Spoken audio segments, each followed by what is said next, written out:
Ayan. Bakit ho kayo nagtikit sa akin, ma'am? Hindi naman ho kayo nang huli sa akin. Di ba? Yung isang kasama mo ko kinakausap ko, may panikit din naman po siya. Bakit ikaw yung nagtikit sa akin?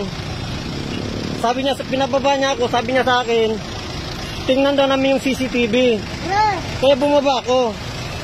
Tawagin niyo muna yun.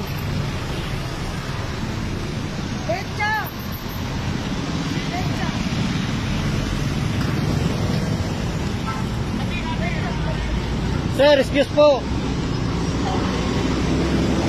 Kayo po naman nanghuli sa akin, oh. Ito. Oo, nanghuli kayo mo. Sorry mo, sorry. Boss, excuse. Kayo po yung nanghuli sa akin. Diba? Pinababa mo ko kasi gusto ko tingnan natin CCTV. Diyan, hindi pa ako nakatawid na ako dyan nung green. Red light ka na kinakatid. Hindi po yung red light, boss. Kaya nga ako bumaba, sabi mo tingnan natin CCTV. Diba? Tika po muna, mag-usap po muna tayo.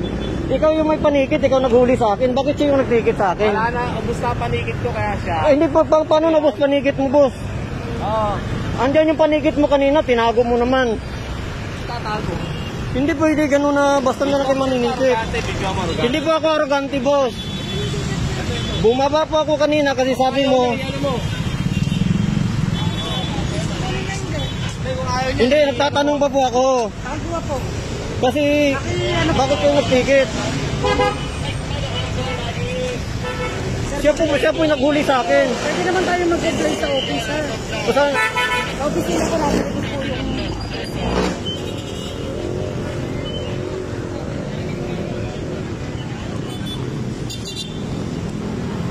boss, tatanungin ko lang po ito, boss, ng maayos. Kakasapin ko lang maayos. Kasi po, hindi naman po ako tumawid ng naka-red. Di ba? Sabi niya bumaba ka, tingnan natin sa CCTV. Nung bumaba ko, yung lisensya ko, inabot mo sa kabila, pinatikitan ka agad.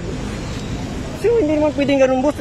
Magkano lang kinikita namin, tapos yung basta na lang sila manikit. Baka pwede mo po yung pag-usapan yan, boss, na mabawi ko lisensya ko.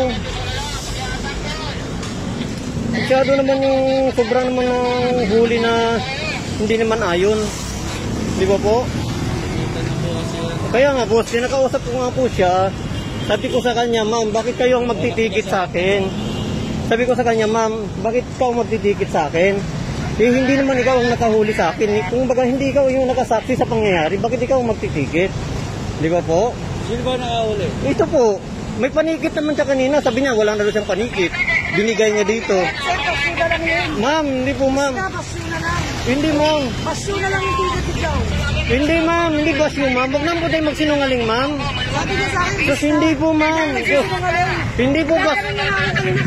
Ma'am, tinatanong kita, ma'am. Sabi ko, ma'am. Sabi niya sa akin, Wag naman sobrang ganun, ma'am. ginanon mo ako kanina. Ang sabi ko, ma'am. Sir, ganito na lang. Wala ko tayong magagawa dyan. Ticket na yan. Ngayon, kung may contest ka. Kaya nga po, ma'am. Kung di ka sang-ayon sa paninigit sa'yo, pwede ka mag-contest sa Ma'am, civil. boss, kasi alam niyo, ito po. Kaya po, boss, yung contest, boss, mahirap na po kasi gawin, boss, eh. Mahirap po kasi ng ganung bagay. Hindi po. Batas ang opisina namin. Oh, pero yung araw namin sa pagtatrabaho na naman, boss, yung paano naman yung hanap buhay namin mapikturan? Hindi po, boss. Kasi Kasi, ba contest mo yung... sabi niya daw, hindi. Kababi kasi sila dyan. Hindi po, ma, boss. Nag-beating the red light daw ako. Sabi ko, green pa yon. Nung pagtawid ko, nag-orange. Dito ako inabot ng pula. Sabi niya, beating the red light ka na. Sabi ko, hindi po, sir. Hindi ko naman mag-contest eh. Kaya nga, boss, mahirap po yung... Hindi po. Iba pa batas ang opisina namin dyan sa... Opo, boss. Pero Pero, kung di po kayo sang-ayon, pwede, ayun, at least po sign. Pwede ko kayo pumunta sa munisipyo. kaya nga, boss, ang hirap na kasi magkano din, boss, asikaso, boss. Kasi, ang papaniwalaan dito, boss, kaya kinakausap ko siya.